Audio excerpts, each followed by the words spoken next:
พี่น้องเอ้ยหลังจากกินข้าวกินน้ำแล้วก็โถลิ้นโถมวนน้องบองก่อนจะข้าวนี่น้องเพิ่นบ่ฮู้ดอกว่าเบาตูนกำลังถ่ายคลิปอยู่สบายดีเด้อถ่ายคลิปอยู่เด้อด้วยสบายดีเด้อเด้อ เฮ็ดหยังกันเฮ็ดกินบ่ด้วยโอ้น่ะเฮ็ดกินเดี๋ยวมื้อแรงสรุปกินข้าวนำเด้อถ้าพี่บุคคามาบ่เยียบถ้าเมื่อฮอดจอดถึงเมื่อบ้านยินบ่มื้อแรงสรุปกินข้าวนำเด้อคันพี่บุคคามาบ่เยียบคันเมื่อฮอดจอดถึงเมื่อบ้านนั่นด้วย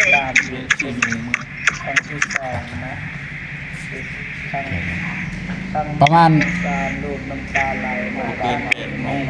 เอาซ้ำประมาณอย่าฝากกินข้าวเด้อมื้อแรงเด้อซ้ำ8 โมงยินบ่ด้วยโอเคเพราะว่าซ้ำเนาะสิบ่ฮู้กินข้าวแล้วบ่ตอนนี้พวกกินข้าวแล้วกินข้าวเช้านี่สบายดีเด้อทุกคนเด้อสบายดีเด้อ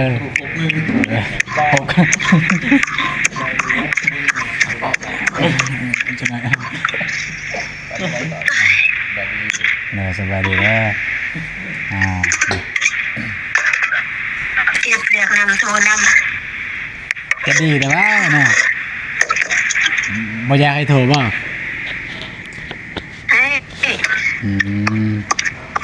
คือว่าเห็นน้ำคลิปบ่นุ่งว่าคิดฮอดเมื่อวานเนี่ยบ่เห็นบอกคิดฮอดเนาะ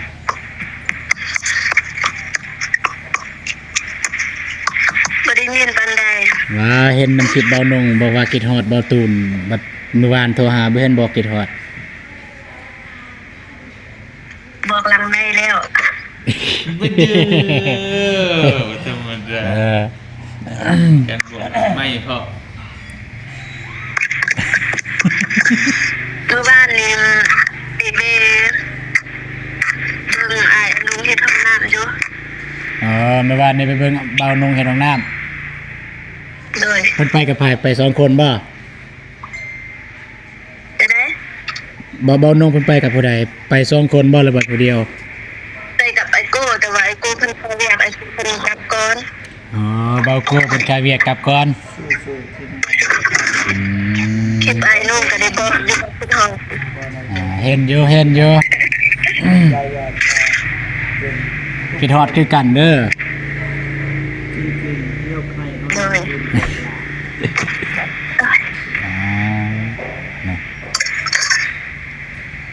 อยู่สวนพวกเจ้าเองบ่เนี่ยด้วยวันนี้มีแม่ของน้องทิพจันทร์มาเก็บสวยแม่น้องทิพจันทร์มาเก็บสวยมื้อนี้เก็บสวยแล้วไปเก็บกิโลแน่จ้างแพงๆแน่หมู่มาซอยน่ะ 4,000 รถเห็นบ่จ้างอยู่แพงแต่ว่าคันว่าจ้างแพงแล้วน้องสิเอามาอีกเป็นอย่างน้องยังอยู่บ่ก็ได้อยู่ดีกว่าทิ่มให้มันแห้งกาแฟมากาแฟหั่นถ้าคนบ่มาซอยมันก็แห้งไปละได้ฮอดบ้านประมาณจับโมงมันขึ้นกับว่าเมื่อบ้านบ่มีอุปสรรคหยังก็เมื่อสิได้ฮอดไว้ถ้าบ่ได้แวนั่นแวนี่เมื่อคืนนี้อยากไล่บ่คือว่าผู้หาตอนบ่ฮะเอียงทักเมื่อคืนนี้อยากไล่บ่คือเห็นผู้หาตอนเยอะแม่นเรียกไล่เมื่อคืนนี้นอนละท่าตอนโดนจะนอนนะขอโทษโดนเนาะแบบซื่อโทรหาดึกเมื่อคืนนะดึกโทรหาน้องกันพอเมฆสินอนนะ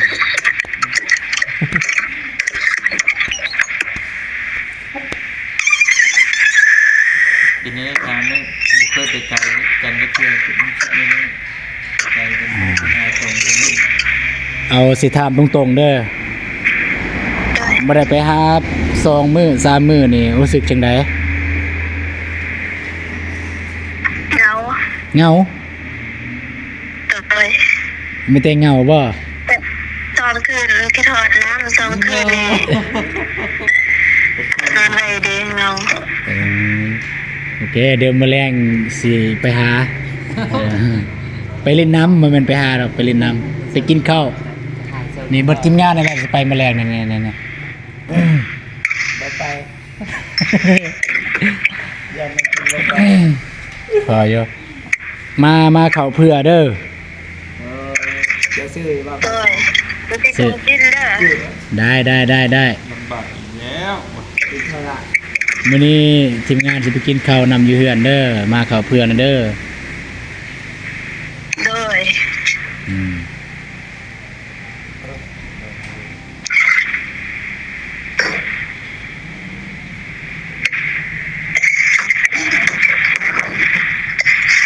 ไปเดินทางค่ะ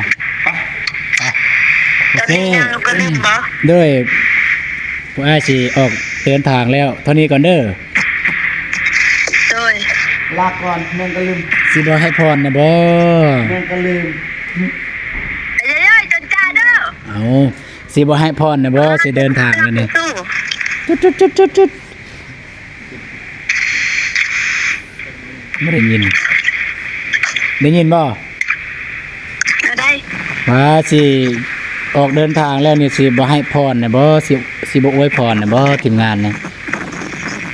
โอ้เว้าแน่เว้าแห้งแน่ ไปก่อนไปเอาแน่ เอาแห้ง ไปยัง ว่าพวกอ้ายสิออกเมื่อแหละสิบ่อวยพรบ่พวกอ้ายขี่รถเมื่อ โดยคอยเดินทางปลอดภัยเด้อเปิดทีมงาน เด้อขอบใจเด้อสาธุ มากินบนต้นไผ่ เด้อยินแล้ว เพราะว่าเมฆกันที่บริลงโบราณลงโบตัด โอเคไปเดินทางเฮา โดย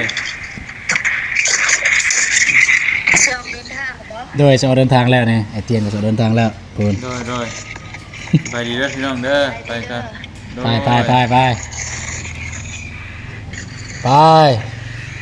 โอเคตัวนี้แหละไป เดี๋ยวกันเข้าห้องน้ำกัน ดิยังไอเตียนเข้าห้องน้ำก่อนยังลมอยู่ ลมกันก่อน ดีแล้วไอเตียนเข้าห้องน้ำบ่สั่นจะได้วางไว้ได้มั้ยครับตุ๊ด มาต่อเวลาให้ดี เนี่ยขอบคุณหลายๆครับที่ต่อเวลา สั่นโคตรนะยืดเวลาให้อี เตี้ยอ่ะ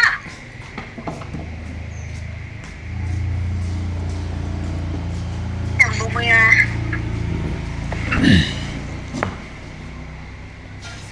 พักผ่อนจ้าเด้อ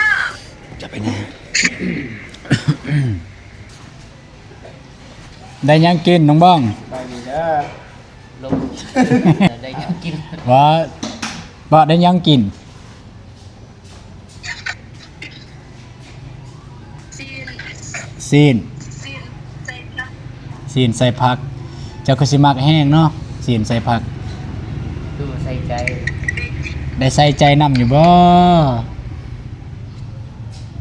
ได้ยินบ่ซีนใส่ผักได้ใส่ใจนำอยู่บ่ ใส่ใจละ ใจคนดีกินไม่ใจกิน พี่น้อยให้เบาเจ็บจับกอกพี่น้องจะน้อยว่าได้ยินแต่เสียงแต่บ่เห็นคนเว้าอยู่ทางนี้เด้อนุ่งเสื้อ ยินแต่เสียงคนมีคนบอก บ่ได้ยินแต่เสียงแต่บ่เห็นคนเว้า แต่แม่นจับเองถ่ายเองกินเลยนะได้ยินแต่เสียงเด้ปาดโซได้เบิ่งอยู่บ่คลิป ได้เบิ่งคลิปเบาเตียงอยู่บ่อนพวกอ้ายสิโตนเฮลเมื่อวานเนี่ย ว่า เด้อ คือบ่เห็น อ๋อบ่เห็นตายแล้วบ่เห็นไปอยู่ไสบ่เห็น แอบตกใจอยู่ แอบตกใจไม่แต่แอบตกใจบ่ ในใจดีใจ พอดีน้องเบิ่งคลิปอ้ายนั่นแหละเราเบิ่งบ่จบ อ่า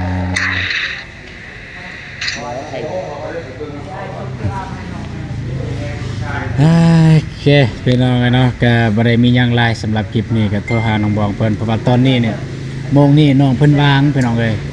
เพิ่นเลิกเวียกแล้วเลิกเวียกก็คือเลิกจากเก็บกาแฟมาคันสิให้บ่ตูนโทรหาตอนเช้าน้องเพิ่นบ่ทันแล้วบ่ตูนตื่นก็ประมาณขึ้นมื้อเช้านี่ก็8:00 นนี่น้องเพิ่นไปเวียกไปงานแล้วแล้วก็ได้โทรหานี่น้องเพิ่นเลิกเวียกเนี่ย11:00 นเลิกเวียกบ่แม่นเลิกเวียกดอกน้องเพิ่นไปเฮ็ดกินเฮ็ดยากเฮ็ดกินเฮ็ดยากแล้วก็น้องเพิ่นว่างซ้ำนี่ก็เลยได้โทรหาน้องเพิ่นพี่น้องเมื่อวานนี่ก็ได้โทรหาอยู่พี่น้องเนาะแต่มันดึกน้องเพิ่นก็อยากนอนแต่มื้อนี้ก็ได้โทรหาอีกก่อนเดินทางพี่น้องเอ้ยก็มากินข้าวกินน้ำอยู่นี่พี่น้องใครอยากเบิ่งบรรยากาศการกินข้าวก็อย่าลืมไปเบิ่งทางซองของบาฝนเพิ่นบาฝนเพิ่นอัปเดตตั้งแต่เช้าๆตื่นมา 4:00 นเพิ่นว่า บาฝนตื่นดึกเนาะตื่นไวนะบาฝนเนาะบาตูนกับบาเมฆเนี่ยยังนอนอยู่ก็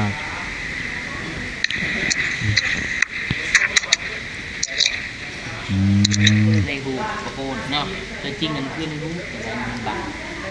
เมื่อวานเนี่ยข่อยฝันเห็นเจ้าได้จมหาข่อยบ่ ฟันอะไร ฝันเห็นซื่อๆดอกบ่ได้เว้าอีหยังบ่ได้ปากนำกัน คืนนี้คอยกับฟันเห็นเจ้าคือกันเด้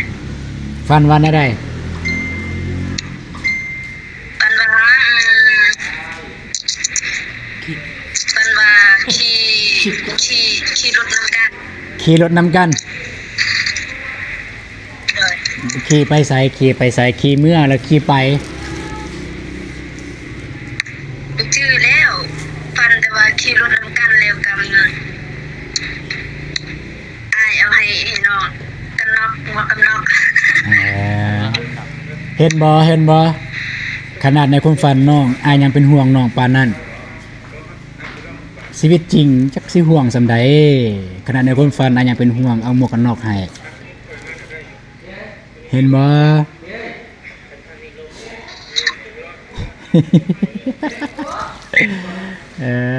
ล่ะ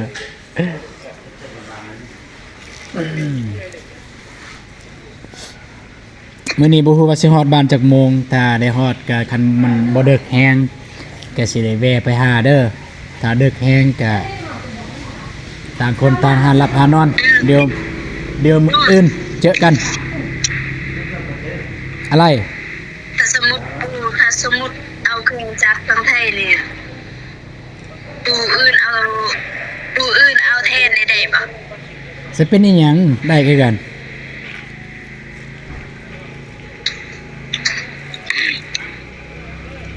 เครื่องมันนั่นฮอดแล้ว เครื่องตัวใดล่ะ เครื่องเมย์ฟังไทยฝากมา โอ้ทางก็ได้พนักงานโทรหาเจ้าแล้วบ่ บางอย่างในพนักงานโทรห้าบอกว่าเครื่องมาฮอดหลายมื้อแล้ว อ๋อโอเค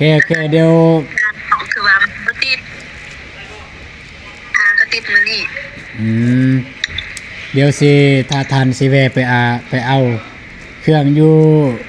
บ่แม่นโอนุซิตี้เครื่องอยู่ไปรษณีย์แม่นบ่ ต้อง ฮะ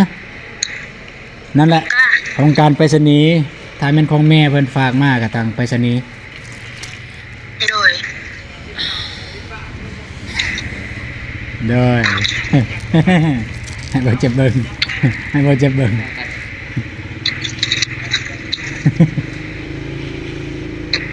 ยิ้มเลยหั่น โอเคเนาะ ไม่แต่ว่าแมลงเจอกันเด้อ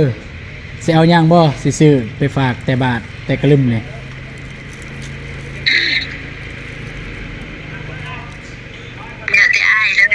แล้วแต่อ้ายเลย แล้วแต่อ้ายเนาะมันบ่มีแนวนะจะไปซื้อจะได้นะมันมีเบิดน่ะอยู่นี่กับปัจจุบันเฮามันคือกันนั่นแหละ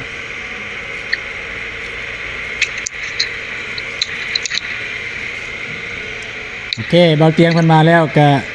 จะได้เดินทางก่อน โดย นี่มาแล้วโอเคไปบ๊ายบายเด้อเจอกันแมลง ทางปลอดภัย เด้อกับใจเดี๋ยวเจอกันแมลงเด้อ นั่นบ่ โดย เด้ออย่าลืมมาเข้าเด้นี่เบาเตียงวันสิแวะไปกินข้าวน โดย ำโอเคเจอกันบายโอเคพี่น้องไปสิไปแล้วป่ะ กิบไป ไป บ่น้ำมันยังบ่ ขอบคุณในไลน์เบาเจ็บมา ซื้อน้ำ ขอบคุณในไลน์เบาเจ็บที่จับกองให้เบาตูนพี่น้อง เตรียมเดินทางพี่น้องเอ้ย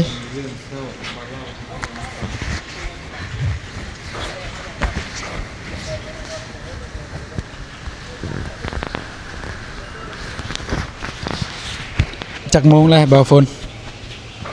เที่ยง คือดี12เลยจ้ะ พอดีเลย3วันนี้เนาะวันนี้เราก็ออกไป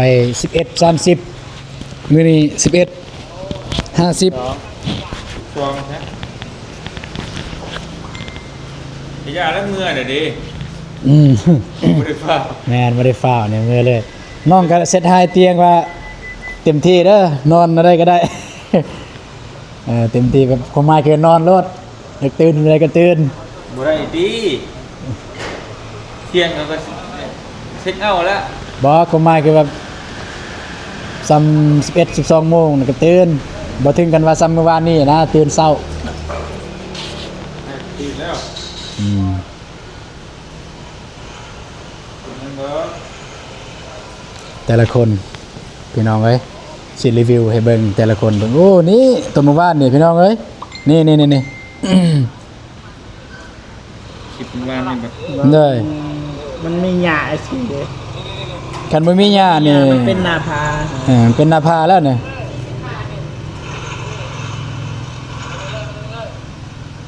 มีหญ้าพวกไม้ใหญ่ๆในไข่ลงหันมันสิขัง หืม มีบองกัญชาครับรู้ว่าแบบนี้ไปคิดเอา นี่ ประมาณนั้นแล้ว ทางนี้ก็ยังแกคลิปเมื่อวานนี้พี่น้องเอ้ย ตีไปบ้องกระชาก แกคลิปติดแดงเมื่อวานนี้เด็กน้อยมันมีเด็กน้อยปะเปื่อยวานนี้พี่น้องเอ้ยอันนี้ก็หลังจากแกแล้วก็ทางบ่าวเตียงเพิ่นสิลงทางซ่องสำห้องพี่น้องเอ้ยซ่องบ่าวเตียงบ้านหน้าอย่าลืมเข้าไปเบิ่งทางนั้นเด้อพี่น้องเอ้ยบรรยากาศการแจกของแจกเครื่องอยู่พุ่นแหละอยู่บ้านห้วยไร่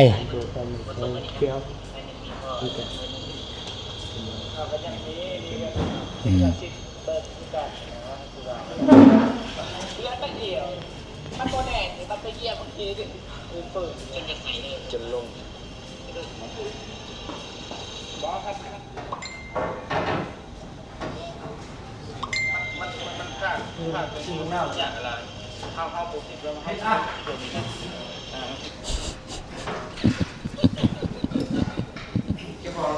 เอาบ้านนี่พี่น้องเนาะกินข้าวกินน้ำไปทีเรียบร้อยแล้วก็ไปเลยว่า สบายดีอยู่ดีมีแห้ง โดยอยู่ดีมีแห้งเยอะโดยลายเทือเนาะสบายดี 3 เทือแล้วใช่บ่ฝนน่ะ จะให้ประพลขึ้นพุ่นแล้วก็ได้ไป โอ้ยบ่ฝนอยู่เวลาบ่เนาะ ไปน้องเอ้ยแกไปขึ้นรถขึ้นล่างเกียมเมื่อแสดงเมื่อกันเด้อเด้อขอบใจหลายๆสำหรับการต้อนรับเด้ออาหารแซ่บหลายได้ซื้ออาหารอันนี้อาหารปูเป้อาหารปูเป้ ปูเป้ผู้หญิงนักเรียนมันบอก โอ้ซื้อลูกปูเป้ ผู้ใดได้มาทางเมืองกะลืมอย่าลืมแวะมาซิมอาหารที่เมืองกะลืมอาหารแซ่บหลาย ราคาเป็นกันเอง อาหารปุเป้ราคาเป็นกันเองนี่เนาะ นี่นั่นบ่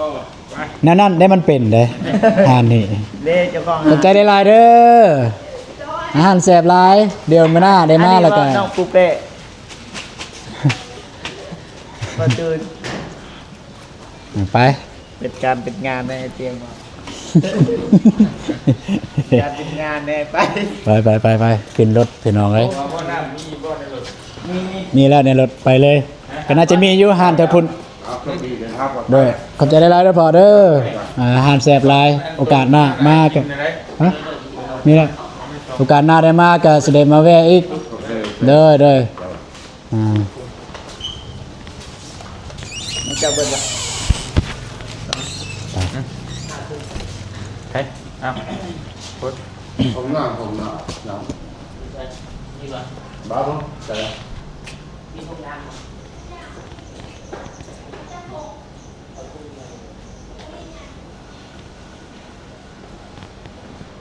ไปไทยบ่ วัดดูเอาอะไร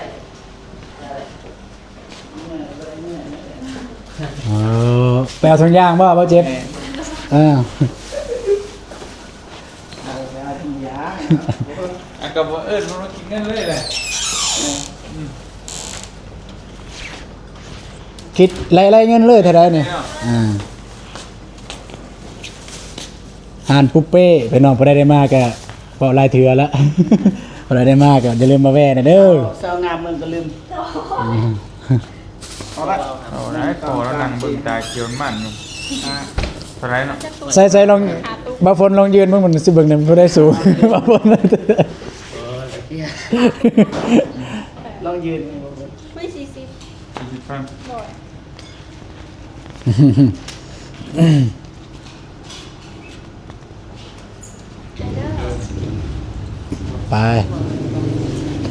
ไปเดินทางพี่น้องเอ้ยไปขึ้นรถขึ้นล่างแล้วบาดนี้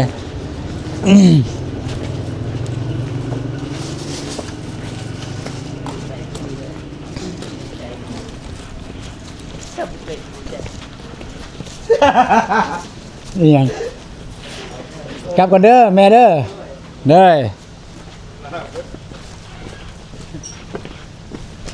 ลาโบลาเมลา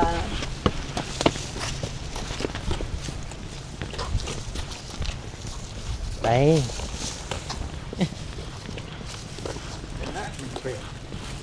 เท่านั้นเอง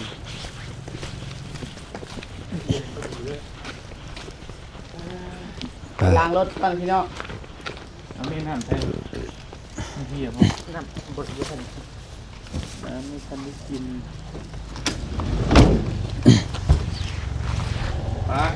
ไปสิจบในรถเลย ฮะ สิจบในรถเลยโดยไป สิจบในรถเลยไปไปเราเลยโอเคพี่น้องไปเดินทางไปพี่น้องเดินทางพี่น้องเดินทางเมื่อบัดนี้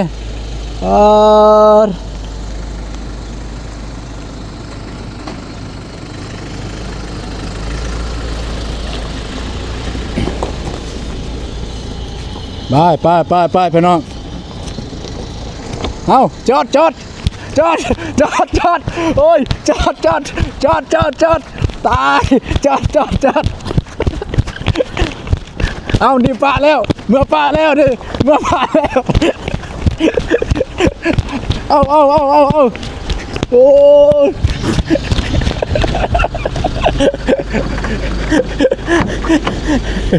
พี่ก็ขึ้นรถจะได้ฮะ ฮะแม่นบ่โอ้ยเนาะ ไอเตียง เล่น ไอเตียงเราบูฮูแต่ว่าเขาบอกว่ายังบ่ตูดเด้อ แม่นบ่บ่เข้าใจได้หลายบ่เจ็บโอ้ที่ยื้อชีวิตโอเคไปพี่น้องเดินทางพี่น้องเอ้ยไป